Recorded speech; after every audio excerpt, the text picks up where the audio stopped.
Narendra Bhai gives up his post as Chief Minister of Gujarat. Yes, it would finally prove that BJP is the party with a difference. सूरत में गुजरात के तब के मुख्यमंत्री नरेंद्र मोदी का इस्तीफा मांगने वाली स्मृति ईरानी बाद में उन्हीं के मंत्रिमंडल का चेहरा बन गई। साल था 2004 और तारीख थी 12 दिसंबर। तब टीवी पर क्यों की के जरिए रातों रात शोहरत की बुलंदियों को छूने वाली स्मृति ईरानी सूरत में एक ज्वेलरी शॉप के उद्घाटन पर पहुंची थी। स्मृति को बीजेपी ज्वाइन किए जुम्मा साल भर ही हुआ था।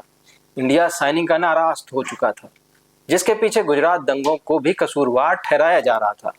ऐसे में जब स्मृति की ओर मीडिया ने सवाल उछाले तो स्मृति ईरानी ने तब के गुजरात के सीएम से इस्तीफा ही मांग लिया। बाद के घटनाक्रम में अडवाणी के घर मोदी और स्मृति आमने सामने आए और स्मृति ईरानी ने मोदी के पैर छूकर राजनीति का ये सबक सीखा कि सियासत में अदावत सिर्फ दिखावट है।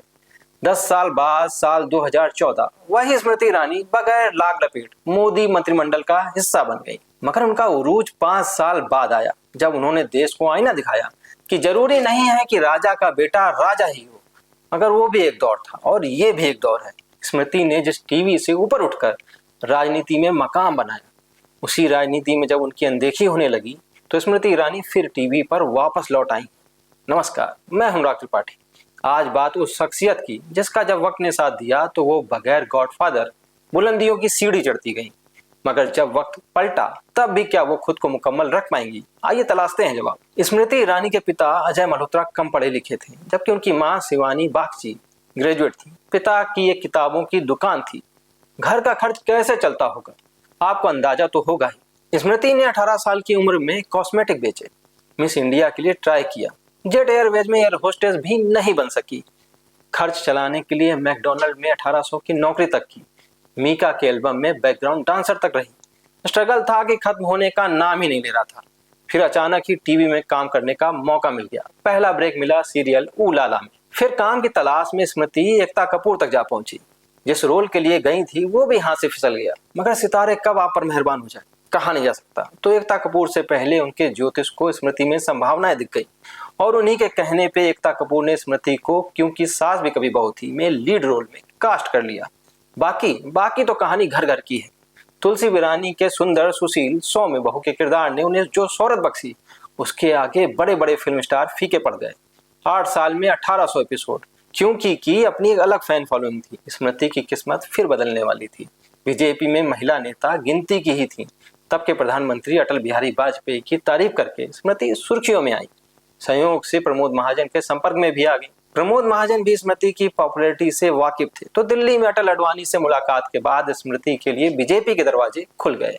साल 2004 में मौका लगा तो स्मृति को दिल्ली की चांदनी चौक से कांग्रेस के धाकड़ कपिल सिब्बल के खिलाफ बीजेपी ने मैदान में उतार दिया। इंडिया साइनिंग का दौर था तो स्मृति ईरानी की जीत पक्की मानी जा रही थी, मगर हुआ उसके एकदम उलट। न इंडिया साइनिंग के नैरेटिव ने बीजेपी का साथ दिया और न वोटरों ने स्मृति का। पार्टी और स्मृति दोनों औंधे मुंह गिरे। कपिल सिब्बल ने 1,30,000 से स्मृति ईरानी को हराया। मगर कहानी यहीं खत्म नहीं होती। ये वही दौर था जब सूरत में स्मृति ने तब के गुजरात के सीएम नरेंद्र मोदी का इस्तीफा मांग लिया था। सबको लगा कि स्मृति का सियासी सफर बस यहीं खत्म, मगर किस्मत में कुछ और ही लिखा था। खराब स्वास्थ्य के चलते अटल जी सक्रिय राजनीति से दूर हो गए। उधर स्मृति को राजनीति में आगे बढ़ाने वाले प्रमोद महाजन की 2006 में हत्या हो गई। स्मृति ने टीवी में कुछ एक्सपेरिमेंट भी किए, मगर नाकाम रही। एकता कपूर से अनबन हो गई, सो अलग। तब ईरानी ने पूरा फोकस राजनीति में जमा लिया। प्रमोद महाजन के बाद नितिन गडकरी फ्रेम में तेजी से जगह बना रहे थे। गडकरी पहले महाराष्ट्र के अध्यक्ष बने और फिर 2010 में बीजेपी ने उन्हें पार्टी का राष्ट्रीय अध्यक्ष बनाया। स्मृति ईरानी भी प्रमोट होकर बीजेपी की राष्ट्रीय महिला मोर्चा की अध्यक्ष बन गई। 2011 में गुजरात कोटे से राज्यसभा की 3 सीटों पर चुनाव था। 2 सीटें बीजेपी को और 1 कांग्रेस को मिलनी थी। बीजेपी की 1 सीट तय थी। दूसरी सीट पर मोदी निर्मला सीतारमण को आगे बढ़ाना चाहते थे, मगर गडकरी ने स्मृति को चुन रखा था। बदले घटनाक्रम में स्मृति ईरानी पहली बार संसद पहुंची। यूपीए 2 के दौरान महंगाई को लेकर हाय तौबा मची थी। तब स्मृति ईरानी बीजेपी की पोस्टर गर्ल बनकर उभरी। सिलेंडर लेकर सड़कों पर बैठी स्मृति ईरानी की तस्वीर भला कौन ही भूला होगा।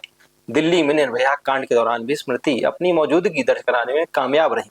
2014 में बीजेपी ने नरेंद्र मोदी को प्रधानमंत्री पद का उम्मीदवार बनाया। तो कभी मोदी जी का इस्तीफा मांगने वाली स्मृति ईरानी मोदी जी के लिए जोर शोर से वकालत करती भी दिखी। 2014 में वोटिंग से महज 22 दिन पहले बीजेपी ने नेहरू गांधी की साझी विरासत अमेठी से स्मृति ईरानी को राहुल गांधी के खिलाफ उतारकर तुरुप का पत्ता फेंका। 2004 से राहुल गांधी इसी सीट से सांसद थे। उनसे पहले सोनिया, राजीव और संजय गांधी भी अमेठी को जीत संसद में सीट रिजर्व करते रहे। इस मुश्किल लड़ाई में स्मृति बीजेपी की उम्मीद थी। स्मृति वोटरों के बीच जाती और उन्हें गांधी परिवार के अमेठी से जुड़ने के बावजूद अमेठी के पिछड़ेपन पर सवाल उठाती। नतीजे आए तो मोदी की सुनामी में देश भर में कांग्रेस की नैया डूब चुकी थी, मगर अमेठी में राहुल अपना परचम लहरा रहे थे। मगर नतीजे कुछ और भी इशारा कर रहे थे। 2009 में राहुल गांधी 3,70,000 के मार्जिन से जीते थे, जबकि 2014 में आंकड़े बदले तो राहुल की जीत का मार्जिन 1,07,000 रह गया। राजनीति को आंकने वाले पंडित बीजेपी के लिए उम्मीद लेकर आए। उनके हिसाब से किला कमजोर हो रहा था और नतीजे आगे पलटे भी जा सकते थे। फिर वो वक्त भी आया जब नतीजे पलट गए। साल 2019 मोदी की प्रचंड जीत का तोहफा स्मृति ईरानी लेकर आई, जब उन्होंने अमेठी का अभेद्य किला गिरा दिया। अमेठी को नया सांसद मिल चुका था, नाम था स्मृति जुबिन ईरानी। मगर राजनीति का क्या है ना कि तवे पे जितनी जल्दी रोटी नहीं पलटती, उससे कहीं पहले यह नतीजे पलट जाते हैं। साल 2024 अमेठी से राहुल पलायन कर गए। किशोरी लाल अब अमेठी से कांग्रेस के उम्मीदवार थे और इस बार कुछ वैसा ही उलटफेर हुआ जैसा स्मृति ईरानी ने 5 साल पहले करके दिखाया था। किशोरी लाल की किस्मत चमकी और स्मृति ईरानी का बोरिया बिस्तर बन गया। तब से स्मृति ईरानी अपने लिए राजनीति में तिनका तलाश रही थी। मगर बीजेपी का क्या है ना, जितनी जल्दी सर पे बैठाती है उससे कहीं तेजी से औकात भी बता देती है। तो स्मृति गुमनाम होने से पहले फिर अपने किरदार में वापस लौट आई हैं।